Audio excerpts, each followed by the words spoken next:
Hey everyone, it's Natalie Bencavanga, and welcome to another edition of Facts Over Fear. Just 40 miles north of Philadelphia, Bucks County has earned a reputation as the swingiest county in the swing state of Pennsylvania and one of the most important political bellwethers in the country.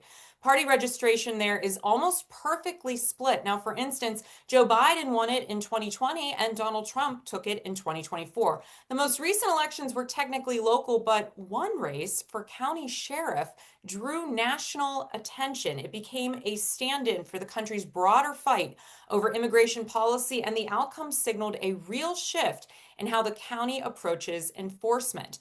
Under a second Trump administration, the incumbent sheriff, Republican Frederick Herron, joined a growing number of conservative law enforcement officers by signing an agreement to cooperate directly with federal immigration and custom enforcement, also known as ICE. Known as a 287G agreements, these agreements allow local and state law enforcement to help enforce federal immigration law. The task force model Sheriff Herron signed onto gave his deputies the power to question people about their immigration status and make immigration-related arrests during routine encounters, including traffic stops. Help me welcome right now Sheriff Danny Ceisler. Now, he is a 33-year-old Army veteran who's worked at the Pentagon and in Governor Josh Shapiro's administration. He ran as a Democrat against the longtime sheriff, Frederick Herron, promising to end the county's partnership with ICE. And he didn't just win, he won big. He beat Herron by 11 points and more than 23,000 votes after Herron's 3 decades in law enforcement. His upset win over an ICE-aligned sheriff sent a sharp signal in America's immigration fight. And he made good on his promise yesterday, holding a press conference to discuss why terminating this contract was the best move for public safety. Sheriff, thank you so much for being with me today. Oh, Natalie, thank you so much for having me and shining a light on this issue. Absolutely.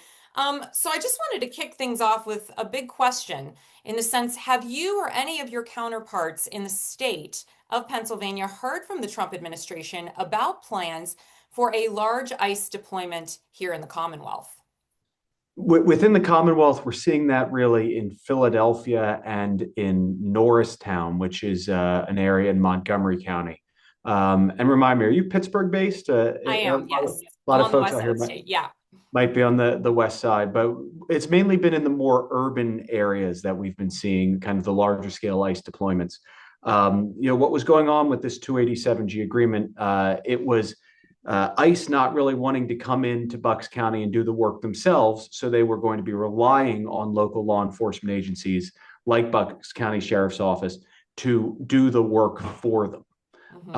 So that we can get into greater depth about what the partnership meant, but we had not seen a large scale ICE deployment in Bucks County. So we have seen, to your point, ICE activity here in the state of Pennsylvania, but not at the levels that we're seeing it in, let's say, the bluer states like Minnesota or Oregon. Do you think that's because immigration enforcement has become more about politics and less about immigration? What are your thoughts on that? Well, first off, it absolutely, has become about politics. But also, we need to recognize that ICE has limited resources. It is not even though they just got a massive infusion of cash and are doing a huge recruiting blitz, they can't be everywhere at once. So they're picking their spots, perhaps symbolically. But for one reason or another, Philadelphia has not seen, and Pennsylvania has not seen the types of deployment and surge of agents that we've seen in other jurisdictions. So let's talk a little bit about Bucks County. Now, it's home to more than 500,000 people, including about 70,000 foreign-born residents. And like I said earlier, it is famously split down the middle when it comes to politics. When you decided to make ending the ICE partnership central to your campaign, did you worry that it might cost you votes, or did you sense that the county was already shifting? And how much of your own personal belief system played into that?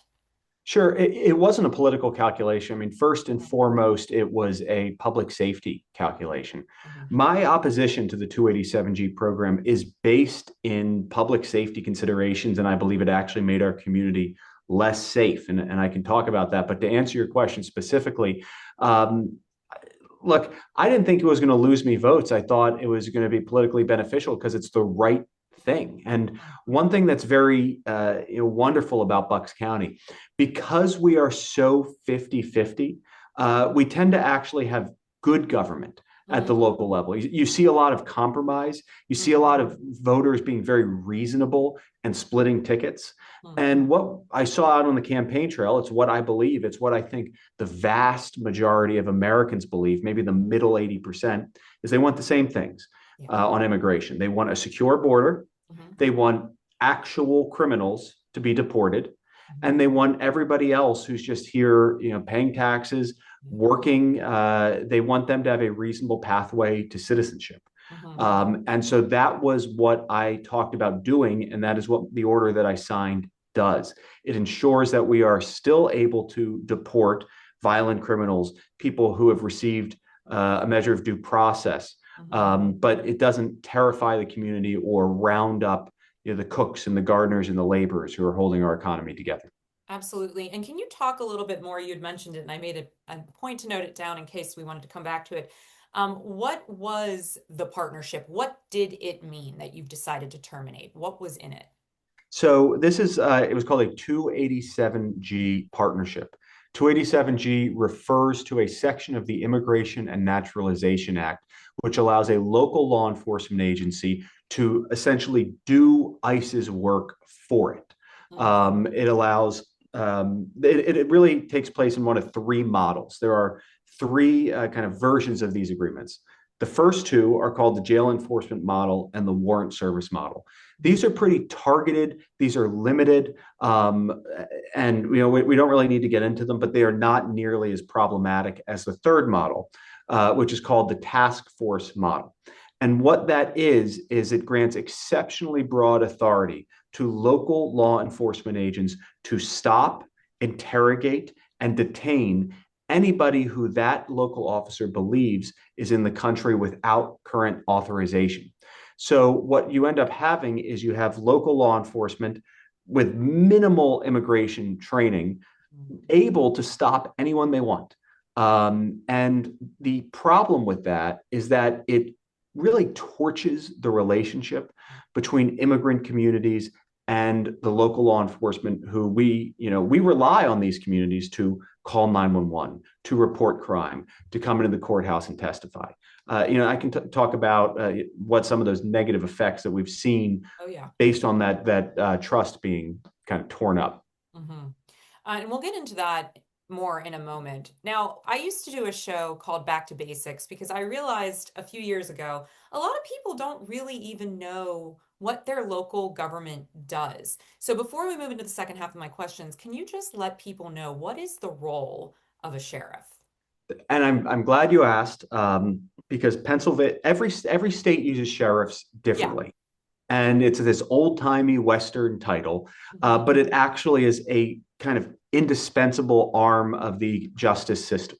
Hmm. So in Pennsylvania, by and large, law enforcement, pulling people over, investigating crimes, that's done by police departments. Hmm. And municipalities have police departments. Hmm. So, for example, we are in Bucks County. Bucks County has 54 municipalities and 39 different police departments because some of those municipalities share police departments. Hmm. Sheriffs, by and large, they are the law enforcement arm of the courts. So they ensure that if there is a court order, it is followed. So examples of that, if someone doesn't show up to court, a judge signs a bench warrant, they're a fugitive, and it is the sheriff's responsibility to hunt down that fugitive and bring them to justice. We transport prisoners to and from the courthouse, which sounds simple, and it's something we take for granted, but a lot more goes into it than you think. And the failure to do that can be devastating. Imagine you're the victim of a crime, you're traumatized. The thought of coming into court, taking off of work, finding childcare, potentially going an hour and a half, 2 hours to court, and then watching a room full of people stare at you while you recount the most traumatizing moment of your life, that's a trauma in and of itself. Yeah. And if the right person, if that defendant doesn't get brought down to court, then you have to get a new hearing date. And a lot of the time, that victim can't bring themselves to go through it all over again. And the case gets dropped, and that defendant goes back into the community. And when I worked in Philly, that happened all the time. I mean, Mhm. all the time. So that's an important thing we do. We do a lot in the domestic violence space. When a judge signs a restraining order, we're responsible for serving that order, for confiscating the weapons that the abuser uses. We secure courthouses. And then we're also in Pennsylvania, except for Philadelphia, the only countywide law enforcement agency. So Bucks County has 39 different departments, some of which are 4 part-time officers. We, as the countywide agency, have certain capabilities and assets and resources that we can then assist the county with. Like we have a canines. We are big with SWAT. A lot of sheriffs have bomb squads. So we have certain more sophisticated, larger scale capabilities. That was a Wow. long answer to your question. No, I But that's what we appreciate do. all the detail because these are things I think that are really important as we move forward, that we really do understand who is serving and supporting our communities and in what capacities. So even though this was technically a local sheriff's race, it did become this national story. I even read about it in The Guardian, which was pretty cool. At what point did you realize that this election had turned into something much bigger around the issue of immigration enforcement? Man, well, I don't know when I realized it, but it definitely happened. Mhm. I mean, Bucks County, it's a swing county and the swing state. This became the first opportunity for voters to make their voices heard Yeah. about whether they approved of the Trump administration's immigration agenda. Mhm. And so, yeah, all of a sudden we started getting calls from the New York Times or the Washington Post or and here I was thinking I was just trying to do a good thing in my community, and it becomes this kind of national, if not internationally watched race. But yeah, I was up for it, and I was really glad it happened because I wanted us to send that message that people look from an immigration standpoint. People voted the president in who voted for him on that issue because they wanted criminals deported, which is understandable. But this was a chance to show America that what he is doing, what the administration is doing, that's not what the people want. And we resoundingly sent that message. So you said earlier that the public safety costs of partnering with ICE outweighed the benefits. You gave that speech during your press conference, and I loved that part of it because it was so clear in what you were talking about. So when we look at that, the costs outweighing the benefits for your community when it comes to public safety, what were some of the specific risks that you saw that convinced you that the 287G agreement was a mistake for Bucks County? And I know you had alluded to them earlier, but can you elaborate? So it was really based, when I talk about the costs and making the decision to terminate this partnership, it was based on conversations with 2 groups. Hmm. First off, immigrant groups. Hmm. Leaders of immigrant communities had told me that since this partnership was signed, they didn't know anybody in their community who was comfortable calling 911, dealing with a police officer, or if they witnessed a crime, coming into the courthouse to testify.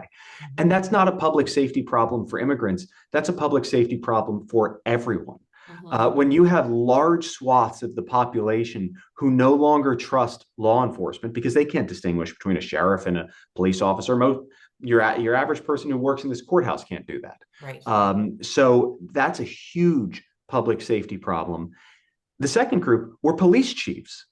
Police chiefs in Bucks County did not want this because they were experiencing what I was talking about. They were having trouble getting cooperation from members of their community who they just wanted to protect and serve. Hmm. So I would say within the law enforcement community locally, we've gotten a great reception based on this decision that we made. So that is kind of the large scale cost. Next, when you're a law enforcement executive, or you're really the executive of any organization, you have limited manpower and resources to accomplish a mission. Hmm. And my predecessor had assigned 16 deputies to go through this training, to go through to be able to do the ICE immigration work. Those are 16 deputies. If they're doing that, they're not doing something else. That's true. And if you look at what is actually hurting people, is Hmm. the busboy at your local restaurant hurting someone more than an American citizen who's committing an assault? Mhm. Likely not. So I had to make a decision about where to allocate my resources. These partnerships are also, they lead to so many lawsuits Mhm. because you're having local law enforcement who's not properly trained to do immigration enforcement, Mhm. often taking American citizens. Maybe they don't know Puerto Rico is part of the country, which has led to lawsuits. That's Mhm. actually why most of the jurisdictions that have dropped this program have dropped it. It hasn't been because of a moral stance or anything I've talked about. It's because they got sued. So those are, to me, were the costs of the program. Those sound like major costs, and I appreciate that elaboration. You also signed something that banned your deputies from asking victims or witnesses about their immigration status, but you really made that a priority. Does that sort of go in line with the other things that you shared as to why it's about allocation of resources and making people feel safe, or what was your reasoning for that? That is about making people feel safe. Mm-hmm. We need people to feel comfortable coming into this courthouse. I say this courthouse because that's where I am right now. To come into this courthouse and sit on the witness stand. Yeah. Yeah, especially where we are in Bucks County, just geographically, a lot of where the crime in the county occurs is in the same areas where these, where the immigrant populations are. Not because the crime is being caused by the immigrant populations, Mm. they tend to be kind of the more urban parts of the county. So they are frequently witnesses to crime. And Mm. we had folks who were not comfortable coming into this building because they were afraid of having interactions with the sheriff's office. Wow. I want to be clear. We we're not do it's not that we were asking these questions, Mm-hmm. but it's that people feared that we were, and other jurisdictions were doing that. And Mm-hmm. so much of what I'm trying to do now is rebuild that trust. So by formalizing what had been kind of a standard practice, by putting it into policy, that has, I've been told, reassured large swaths of the community that they can come in.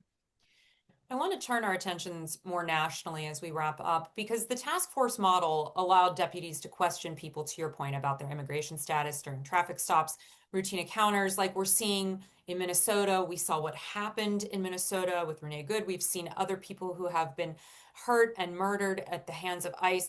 When you look at all of this and then you look at the role of policing and you look at the role of law enforcement, how has the presence of ICE changed the relationship between law enforcement and the community? Because often many communities that have felt targeted by the police over the years were the first ones to say ICE needs to get out because they sort of saw these parallels.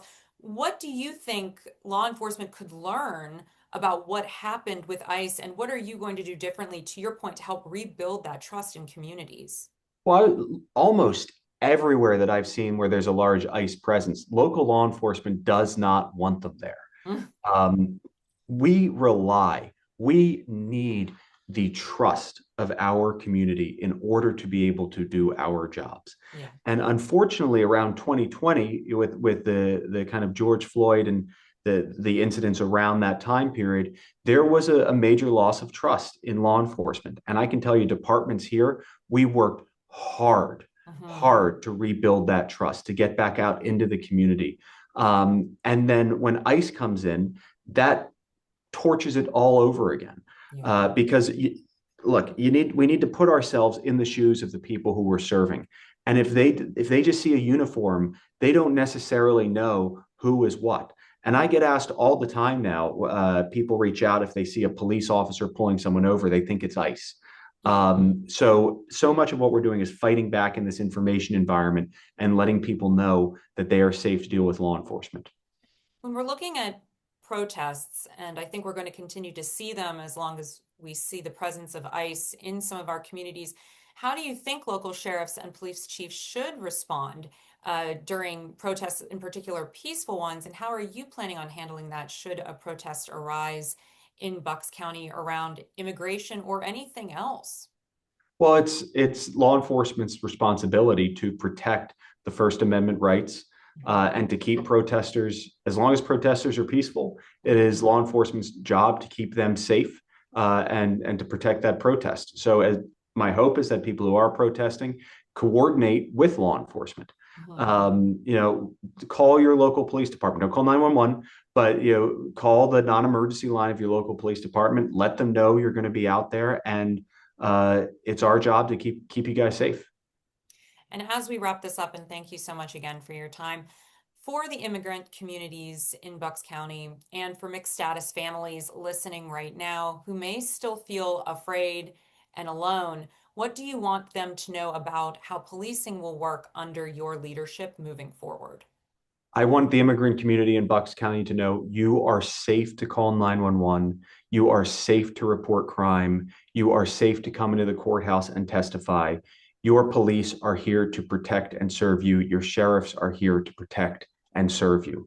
Now, we ask that when it comes to actual ICE, to be on alert. But when it comes to someone in a police uniform, we are here to serve you. Thank you so much, Sheriff, for taking time with me today. If people want to learn more about the work that you do, is there a space that they can connect with you on? I would say the best thing to do to follow me personally, Sheriff Danny Ceisler on Facebook, and on Instagram, it's Danny Ceisler, Ceisler.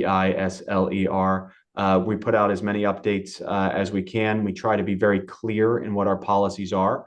That we're, for example, not a sanctuary county. That's a big thing we get a lot of questions about, but our correctional facility will still cooperate with ICE, and we clarify exactly what we're doing and what we're not doing, which is performing immigration enforcement in the community. So we try to put out information as best we can, and Sheriff Danny Ceisler on Facebook and Danny Ceisler on Instagram are the way to get that information. Well, I appreciate you taking the time to share with my audience the things that you're doing to support community members at this very challenging time. And until next time, everyone, please take care of yourselves and each other. Bye.